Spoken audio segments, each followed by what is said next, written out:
यहाँ के विधायक और आज के कार्यक्रम के मुख्य अतिथि माननीय सरयू राय जी, हम लोगों के बीच उपस्थित मंच पे विराजमान हिंदू सम्राट, पूर्व प्रदेश अध्यक्ष, पूर्व सांसद, हम लोगों के बड़े भाई श्रीमान योगनाथ पांडे जी, मंच पे विराजमान स्वरूप तिरंगा के प्रदेश अध्यक्ष श्री रंजन चौधरी जी, रविशंकर तिवारी जी, विजय सहाय जी, हम लोगों के बीच उपस्थित प्रमोद मिश्रा जी, हम लोगों के बीच उपस्थित मंच पे विराजमान दीपक भारद्वाज जी और सम्मुख बैठे सभी राष्ट्रवादी शक्तियां, मातृशक्ति एवं पूर्व सैनिक, एक एक लोग जो यहाँ आज गंभीरता से स्वरूप तिरंगा झारखंड गौरव सम्मान में यहाँ उपस्थित हुए हैं। आप सभी को यहाँ इस मंच के माध्यम से, स्वरूप तिरंगा के माध्यम से सबसे पहले बहुत बहुत हार्दिक बधाई देता हूँ, बहुत बहुत हार्दिक शुभकामना देता हूँ। इस कार्यक्रम को आयोजन करने के लिए जमशेदपुर और स्वरूप तिरंगा झारखंड प्रदेश के द्वारा जो प्रयास किया गया है, सभी आयोजक समिति को बहुत बहुत धन्यवाद, मीडिया बंधु को बहुत बहुत धन्यवाद। स्वरूप तिरंगा संगठन का थोड़ा सा परिचय दे देता हूं आपको, क्योंकि स्वरूप तिरंगा का कार्यक्रम है और ये कार्यक्रम पूरे देश में ही नहीं विदेशों में चल रहा है। स्वरूप तिरंगा सिर्फ एक शब्द नहीं है, तिरंगा हमारा जान है, हमारा पहचान है, हमारी आजादी के प्रतीक है, हमारा अभिमान है। और इस तिरंगे को लेके हम लोग न केवल देश के अलग अलग हिस्सों में गए हैं, बल्कि हम लोगों ने पिछले 8 वर्षों में 28 राज्यों में संगठन के अनेकों कार्य किए, 450 जिला में जिला अध्यक्ष बनाया और हर जिला में कुछ न कुछ कार्य हुए। लगातार हम लोग कई मुद्दों के ऊपर कार्य कर रहे हैं और विदेशों में भी 20 देशों के अंदर हम लोग ये 2 नेशन कल्चर एक्सचेंज प्रोग्राम के माध्यम से भी अपने तिरंगे को लहराने का काम किया है।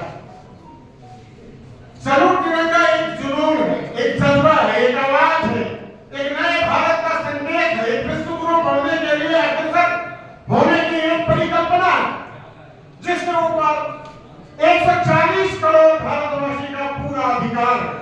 क्योंकि तिरंगा एक प्रधानमंत्री के लिए भी जितना महत्व रखता है, एक छोटे से जन्म लेने वाले शिशु के लिए भी उतना ही महत्वपूर्ण है।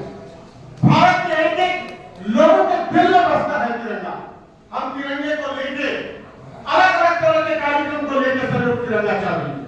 हमारा मुख्य कार्य जो है तिरंगे का, वो राष्ट्रवाद का संजागरण करना। क्योंकि राष्ट्रवाद का संजागरण इसलिए करने की जरूरत है क्योंकि हम लोग ऐसा मानते हैं, स्वरूप तिरंगा के सिपाही ऐसा मानते हैं कि ये भारत में राष्ट्रवाद का पुनर्जागरण हुआ है। ये कार्यक्रम जब आजादी के पहले का रहा है, जब हम आजादी के लिए लड़ रहे थे, तो हमारी आजादी के जो सपूत थे, भारतीय सपूत जिन्होंने देश को आजाद करा, वो हमारा राष्ट्रवाद का पहला जन्म था।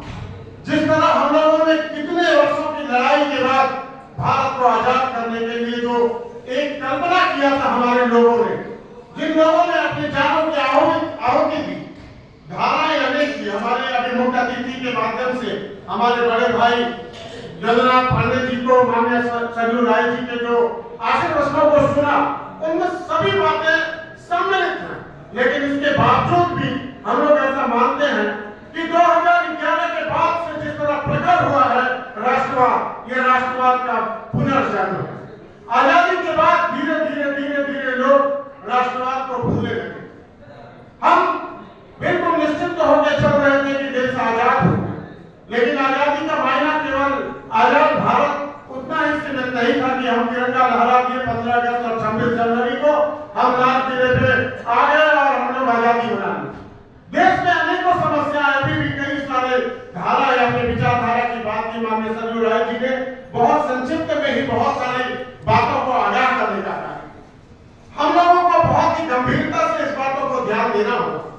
हमारे आस पड़ोस के देशों को आप देख रहे हैं, हमारा भारत बहुत ही बड़ा था, ईरान से लेके अफगानिस्तान से लेके पाकिस्तान से लेके बांग्लादेश, ये समाज सभी हमारे अंग थे।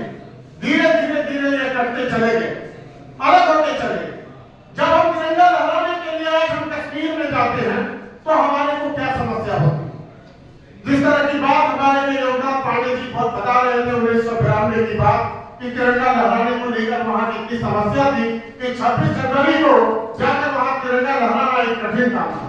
मैं आज भी बोलता हूं कि आज भी उतना ही मुश्किल है कश्मीर के अंदर तिरंगा लहराना, आज भी उतना ही मुश्किल है बंगाल के अंदर तिरंगा यात्रा निकालना, आज भी उतना ही मुश्किल है कि वीर हमारे सिपाही केरल के गलियों में तिरंगा लेके भारत माता के नारा लेके आगे बढ़ना आज भी मुश्किल है। हमें जरूर तिरंगा जैसे संगठन को तैयार करना होगा, हमारे अपने लोगों को जगाने होगा, हमारे अपनी नई पीढ़ी को बताना होगा, हमारे जो आज के बच्चे आ रहे हैं उनके अंदर ये जागृति पैदा करना होगा कि भारत को सशक्त करना है, भारत को एक करना है, भारत को मजबूत करना है, भारत को विश्व गुरु बनाने का सपना देखना है। तो हमें तिरंगा को सामने रखकर राष्ट्रवाद का जनजागरण जन जन के अंदर करने की जरूरत है। हमें इसे लेकर आगे बढ़ना ही होगा। अभी मैडम ने बहुत अच्छी बात बोली कि हम एजुकेशन इंस्टीट्यूशंस के थ्रू इसको लेकर आगे बढ़ सकते हैं। निश्चित तौर पर हमें आने वाली पीढ़ी के अंदर राष्ट्रवाद को जागृत करना होगा। हमारे आज के बच्चे जो इंग्लिश स्कूल में पढ़ते हैं, अलग अलग स्कूलों में पढ़ते हैं, उन्हें कहाँ पता है कि 1947 के पहले किन किन लोगों ने अपने जानों की आहुति देकर इस भारत को कैसे कैसे करके आजाद किया। उन्हें तो आज की नई मॉडर्न युग में चल रहे हैं, उनको तो पता ही नहीं चलता है कि वंदे मातरम कौन सा गान है और जन गण मन क्या है। बहुत सारे स्कूल में तो राष्ट्रगान भी नहीं होती, अंग्रेजी की प्रार्थनाएं होती है। हमें उसके अंदर भारत में जन जन के अंदर राष्ट्रवाद को जागृत करना होगा। आज पाकिस्तान या चाइना जिस तरह से हमें आगे दिखाया करते थे, आज जिस तरह की घटना हमारे कश्मीर के पहलगाम में घटा, उसके बाद लोगों ने जाना छोड़ दिया। जिस तरह से सेनानी जाते थे कश्मीर घूमने के लिए जा रहे थे, जब वहां पर गोलियों का बरसात हुआ, उनके बच्चों के सामने, उनके पत्नियों के सामने, उनके सर में गोली मारा, उनके शरीर की छलनी कर दी, तो लोग वैसे जाना छोड़ दिए कश्मीर। क्या हमारा कश्मीर अंदर नहीं है? क्या कश्मीर के अंदर हमें जाना चाहिए या नहीं जाना चाहिए? देश के अलग अलग हिस्सों में इस तरह का घटना घटाया जा रहा है। मैं समूह तिरंगा के सिपाहियों को धन्यवाद करना चाहता हूं कि आज जब इस तरह की घटना कश्मीर में हुई तो 5000 बच्चों को लेकर पूरे कश्मीर में अभी अगस्त के महीने में हम लोगों ने तिरंगा यात्रा निकाला और ये संदेश देने का काम किया कि तुम अगर गोलियों का जवाब दोगे तो हम तिरंगे के साथ अगस्त से कटा कश्मीर से कन्याकुमारी तक पूरा तिरंगा में कर देंगे। भारत के ऊपर पूरी नजर देने वाले, चाहे वो चाइना हो चाहे पाकिस्तान हो, उसको उसी के भाषा में मुंहतोड़ जवाब देंगे।